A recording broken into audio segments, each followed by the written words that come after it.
following political paid advertisements do not reflect the political opinions of the program or its associates. Any political campaign or candidate who wishes to purchase advertising can do so. Advertising is open to all on behalf of Gloves Off.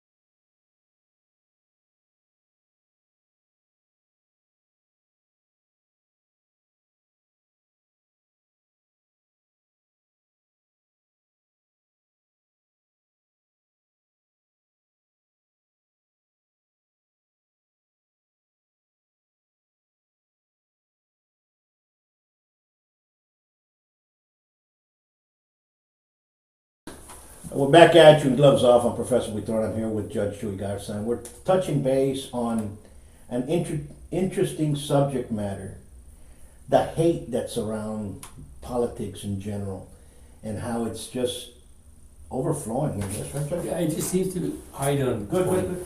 Well, you know that there seems to be a lot of that. If you check on Facebook or some other social media, there's a lot of people attacking some of those politicians that are running, which is, I would understand that, if you're running for office to something, you got to bring it through, you have to have some scrutiny. But then in the process, you go down the social thread and you're watching Facebook, and they're not only talking about that person who's running for JP, they're talking about why are you helping this person that working for helping that JP candidate, and then they start attacking each other personally. And in reality, it just doesn't make sense. The mockery or the making fun of or the mirth of politicians has been around for a long time. Yeah. You had Three Blind Mice comes from that. Some of our nursery rhymes come straight from the royal family. And rightly so, because a lot of these public officials or those people who are running, they kind of lend themselves to open themselves up for public scrutiny because of the mistake, the judgment calls they make. No, not only that, the way they act, the way they want to belittle others, and when that happens, that's going to occur. But I'm with you on that. The actual threads, I might have an opinion, okay? On Gloves Off, I leave it open to everybody can talk, and and we look at it that way. But on my personal page and your personal page, we have our own rights and our own opinions. And sometimes I'll say, this is wrong. But I'm not going to sit there, bring me some facts for us to back it up. Just don't all of a sudden start calling somebody, oh, you're a bigot because you vote for Trump, or you're supporting Trump, or you're a bigot and a racist. That has nothing to do with that, because now you're being insultative. Yeah. But we've seen this attack in the last 3 years or so from the left and the extreme left towards not only Republicans or Trump supporters, but also conservative Democrats. You're seeing it now. Well, I've seen it, and particularly the congressional race that's going on right now. If you look at the social pages, anytime that you're talking about Congressman Cuellar, you're talking about the attorney Jessica Cisneros, there are now many times they talk about the issues, but as soon as the bell rings, it just devolves into a name-calling situation. And I'll be honest with you, it applies to both sides. I had with 24/7 Laredo, the other website we have, it devolves. It goes down into one person calling a person a roach, or calling them you're just you're this and you're that, and just all kinds of names are being called. And the thing is that the person lose their arguments, they lose their reasonableness. If you want to try to convince other people to support your candidate, you don't call them names. You don't belittle them. You don't bully them. You know what? There are Trump supporters like there are Hillary supporters, and there's nothing. That's the way life is, and that's it. And we have to accept that, and we have to respect that. Now, and I want to bring this back towards an article of clothing, that red hat that says "Make America Great Again." Okay, that red hat has people that wear that red hat have been attacked. Elderly men, women have been beaten up, thrown acid on their faces. Young kids are proud of "Let's make America great," because that is a great saying. Let's make America great. Who doesn't want to see America great? Have been attacked by older guys beating up on them. And there's so much video of this. There's so much hate towards that now they're labeling that red hat as part of a white hood. Well, you know what? It's been known over the last 200 years, many years that we've been, as an American country, that we've appropriated symbols and we made them our own, whatever they may be, whatever symbols. One could say that the Obama signal, "Yes, we can," which was actually "Si se puede." It came from Cesar Chavez, but he absorbed that name and became part of his campaign. Sure. Make America great. It's a great slogan. Who would be against that? Of course, but it was appropriated now by Donald Trump. And because he's running for office, some people see it more than just a red cap with a name. Sure. And the thing is that, and unfortunately through time, if things continue, they could end up absorbing like a white cap over a KKK worker, a KKK person. That was absorbed as being obviously racist. And so in due time, the markings that a Democratic Party candidate does or a Republican Party, they can be turned into a negative. And that's unfortunate because in and of itself, Make America Great, which by the way, I'm not a Trump supporter, but let's be honest with ourselves. In and of itself, who would be against Make America Great? What's wrong with that by itself? However, to some people, that's beginning to pick up a connotation. No, I understood, and under this. And you got to educate people to make sure that doesn't happen. Absolutely. I'm in the middle. I'm more independent and a little more Right. liberal than everybody else. And but people would all of a sudden they say, "Oh, you're." Let me show you an example that What? happened last week. If you see Curb, My Enthusiasm, or Curb with it, the show with what is his name on HBO? There's a show that comes out, Curb My Enthusiasm, and they did a little skit about a guy who was wearing a red cap. He wanted to be left alone in New York City, so he purposely, Larry David, I believe is the name of the actor. So he purchased a Donald Trump cap, and he would purposely. He didn't want to be bothered, so he would put the cap right next to himself, so that way nobody would sit there. And sure enough, people would start making faces, and obviously that cap represents different things for different people. But he took advantage, and he made this even more so, gave it that connotation. So you see, that's how culturally it's been appropriated by even some people from the left. Sure. To make it a negative connotation. Of course, and we see that but when you look at the whole entity and you see how the left, I'm going to put the whole left, because you have great conservative Democrats. You have Democrats now that are waking up that the far left is really destroying their party, and they're saying, "What are we going to do now? We've lost it," And you see some that are coming up and saying, "Wait a minute, what are we doing?" and so on and so forth. And as well as you have some Republican knuckleheads that are in there that need to go as well. You need that balance. But what I see here is once you get into Facebook and once you start bullying somebody else, it's very simple to bully somebody behind a computer screen. Very easy. It's very easy. And you see that over and over and over, and then you see those same people putting gas, and you say hi to them, and they come up like if nothing's happened. Wait a minute, you just called me this last night. What's going on now? So there's some differences. Now, I've seen some extreme language and some extreme gestures and wishes by some. There was a young lady a while back in the Laredo Morning Times that basically told people, "I hope you do not go to my restaurant where I'm working, because you might get a little bit of liquid Drano in your drink," to somebody else. And when you start seeing that, we're seeing our First Amendment being, in my view, devolving into just name calling. sure.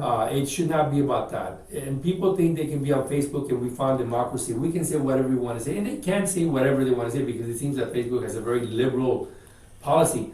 But the point is that is not going to convince people to go out and vote. At the end of the day, people need to get away from the computer and go vote. Laredo has 115,000 people registered to vote. Normally, they produce about 35,000 people to go out and actually vote. Not even a third. Right, and they still got 70,000 people still registered and not voting. So you go figure, where's the democracy with that? They think, oh, we found democracy on Facebook, and I'm sure they did, but that doesn't convert into votes. So if you really want to believe in your beliefs, you should do something more than I've been watching the way people are becoming more opinionated and more vociferous in the last 10 years. Everybody was very, very quiet until the third year of Obama's administration. It became a little bit more, some people stood up and said, I want this. And people were labeled and put back. Right. Now everybody is very vociferous and very opinionated. I see the differences in the censorships towards a conservative or the Christian mentality on Facebook, by Facebook. And today I shared from somebody else's a video that's very distraught. It's a video of some Islamic men stoning a woman. And it's openly on Facebook. But if you post something like, I support Donald Trump, here's a picture of Jesus, you're banned from Facebook. I think part of it. So, there's that double thing. I'm not going to excuse Facebook because I don't obviously work with them and I don't know all the rules. But it could be because some of these people don't speak Arabic. But if you're seeing an Arabic picture of a woman being stoned to death, you don't need to hear what they're saying. They should just take it off. And I just think that they're slow in doing that. I do believe, though, that there's a lot of people out there in this country, a lot of people who have fake videos, and they doctor videos to create a division in our country. I mean, the last election proved that there was obviously Russians and other people, but it's not going to be just the Russians. There's a lot of people from all over the world who's going to be trying to get involved in our election again.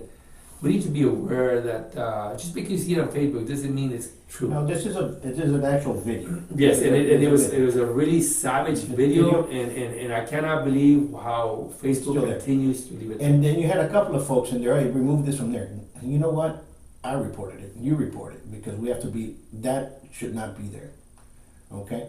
It's whatever, unless the community standards differ by ethnicity. Well, I mean, community standards should be worldwide standards. We don't beat up on anyone, or we shouldn't bully anyone. We shouldn't kill anyone. I mean, we shouldn't be. There's some basic human universal rules that Facebook, I think, has a lot. They certainly need to work on. Sure, absolutely. Now let's kind of step back because we're talking about politics here. Yes. And I observe a lot of things, and I start watching how many views a candidate has, how much shares a candidate has, who's in trouble, who's not in trouble, where is it, all that. And you've been involved in politics for a long time, and you know the way politics works in Webb County. And I'm seeing a lot of candidates that think that they're very popular, but their views are very low. And I've seen candidates that now have extremely large views. Yes. Well, because look at the Kardashians, millions and millions of followers. I don't think that he'd get elected, but who knows? Maybe they would. But just because you have a lot of views doesn't translate into elections, winning election. And you know that there's the dark web that allows you to buy viewers, bots. And what happens is that they have their own hundreds or thousands of websites, and they just start watching your videos by computer, and therefore those numbers go up. And it's always been the case that people who suddenly just jump up in views, you start wondering how they got there, because you can purchase it. It's illegal, but you can purchase it, and of course, if Facebook finds out, you will be banned forever. But it's still happening. And that does not really reflect the people out there. And that 2 years ago, the last election cycle that we had here, I ran a bunch of polls to see who was where. What I found out was the polls citywide of Laredo were on point. They were off by a number of two of those that won, or the county-wide. But once you went into the districts or the precincts, those were off because people from other areas were voting. Exactly. But so when you start looking at the numbers for like the whole of Webb County or the whole of Laredo, then it's more or less okay Right. in a poll that you can say, okay. Right, if it's a countywide, yes, but the thing is, unfortunately, a lot of people get involved and they can skew the poll one way or another. I would tell you this, that polls are just that. They're Snapchats, they're snapshots of what's going on at that moment. That does not mean that's gonna guarantee you the result. And even on Facebook, a lot of those polls are not really accurate. Sure, no. But, they were in par with what was going on. How do you see now the elections, coming back to the elections, what do you Right. see now, what's gonna happen in the election this cycle? I'm a little bit, personally, I'm a little bit disappointed. I think this is gonna be one of those, I could be wrong, I'm probably wrong. I don't bet on it, but I'm not saying it's gonna happen, but it's just, I'm disappointed with the intensity of the candidates that are running for office. By which I mean that there's no advertising out there. I don't see them knocking on doors as much. I don't see them talking to organizations about vote for me and this, why. I don't see any debates. I don't see phone calls being made. I don't see a lot of little smoke areas, carne asadas or pachangas or something, teas or meriendas or things like that. I just don't see it. Maybe because I'm not involved with any of them, could be. But based on my experience, the hottest race is just the congressional race, as far as I'm concerned. Sure, that's gonna be a well-contested race. You're gonna see where people wanna go. And people need to understand that they cannot vote with their feelings, because if you vote for our feelings, we're gonna be on a dark path, okay, that's sweeping America right now. And hopefully that doesn't happen. But if we look at the examples of the energetic campaigns, I think the Justice of the Peace. I tell you, they're the only ones, and I give them credit, bastante, because in their own way, they made their own noise, they made their own space, they made their own path to election. They're doing what they can to get elected with whatever they can, however they can. Because I see them wanting to win, and they really are committed. I do believe that if they win, that they will do what they say they're gonna do. That bunch of candidates there, I give them a lot of credit. But the rest of them, I just don't see a lot of activity. I see the incumbents winning. I don't see much of some being replaced, but I do see a couple of hard races there that can be swept under, Right. the rug can be pulled from under their feet. And that's not because of they hate me or not, it's because of their own mistakes of what they've made. Right. Okay, I've seen a lot of mistakes now in the politics sense of the word, going into the same political campaign managers that have a losing record, and the people Right. buy into them because, we have to do. Right. And if you want to be a winner, you have to be your own winner. You Yes. can't rely on somebody else to do it. You have to do it yourself. Right. And that's why I'm very, very proud of the JP race, because those four candidates are out there pushing doorbells, walking, and they're I give putting them a lot, because and I'm glad, because the JP's always, of all the judges in the political process running, the JPs are the ones that are closest to the people. So I'm very grateful with the fact that these particular candidates are all wanting to win, and I would not be disappointed with any of them, because they really do believe in the people and they are trying to help. But the other races, Paul, I don't see them making a lot of noise. No, well, like I said, it's going to be a good one. It's going to be a good one. I think. And you're right about what you said. The incumbents, 80% of the 75% of the incumbents, 80% are going to win, because that's always been the case. Especially if there's not a big turnout. However, there will be one or two surprises in Laredo. Sure. We still don't know how the Tracy King, Danny Valdez is going to turn out. I mean, we may know how it may turn out in Laredo, but we don't know what's going on. I don't know what's going on in the other counties. So that's going to be one of those races that we won't hear about it till the next morning. Because there's about 7 counties involved in that race, and they're all rural counties. So they will come in at different hours, and they probably won't call a winner till late, like in the middle of the night. And the congressional race, well, obviously I don't have access to what goes on in McAllen, and so, but they're gonna produce some votes. Stark County's gonna produce some votes. Over there on the other side of San Antonio, they're gonna produce some votes. So we don't know when that one's gonna be called. However, I can get an idea. I mean, they're both from Laredo. Laredo is the biggest voter turnout. And so, so who knows how that's gonna turn out. You're absolutely correct. You know, we have 2 more weeks before early vote, more or less. Well, actually, we start next week. The week after, no? What's that We week? start, excuse me. On the 18th. On the 18th, excuse me. Yes. Yeah, so it's going to be a good one. Yes. It's folks, you all need to go out there and exercise the right to vote. Facebook is not going to vote for you. No. It's not going to happen. If you do have a complaint and you're on Facebook complaining all the time and you do not vote, please stop doing that, you know, because it's, now if you vote and you do complain, you can do it all you want. But other than that, Yes. you have some good candidates out there.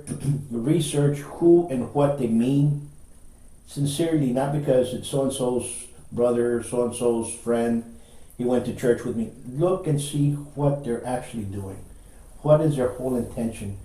What are they for? You know, ask them a couple of questions. You know, some of the hot questions right now you should ask is the Second Amendment. Right. Are you pro-life or against? Or against, right. Pro-choice or against choice, whatever they want to call it now. Are you for building businesses here? What type of businesses? Are you for protecting the borders, for security? Are you for immigration? All those are important questions that each and every candidate that's right now running has to answer. And I'm going to tell you why, because they raise their little hand and they say they're going to place an oath against what? The Constitution of the United States. So if they raise their hand and say, I'm not for securing the border, well, you know he's already going against the Constitution of the United States. Yeah.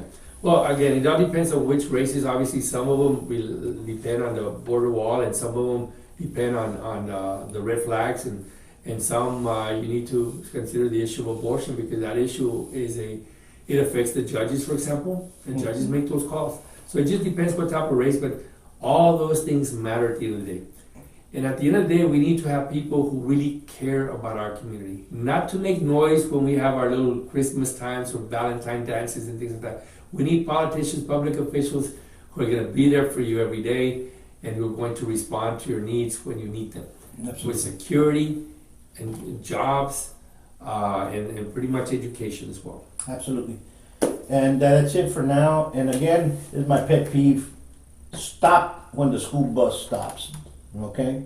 I've seen way too many people, the school bus stops in this lane and this one keeps on going. Yeah. Okay? Let's stop. Let's protect the little guys. Until next time. Peace. Thank you. Thank you. Yes, sir.